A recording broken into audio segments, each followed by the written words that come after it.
Aicinām uz koncertu Gregoriskie dziedājumi šeit, Rīgas domā, 6. jūlijā, 22. vakarā.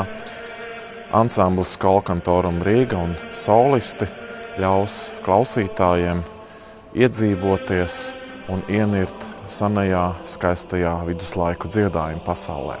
Koncertā klausītāji varēs dzirdēt dziedājumus, kas pirms vairāk kā 1000 gadiem skanēja daudzos Eiropas klosteros, kuros mūki savas balsis pacēla uz Dievu un tās izlocīja dažādās skaņkārtās un noskaņās.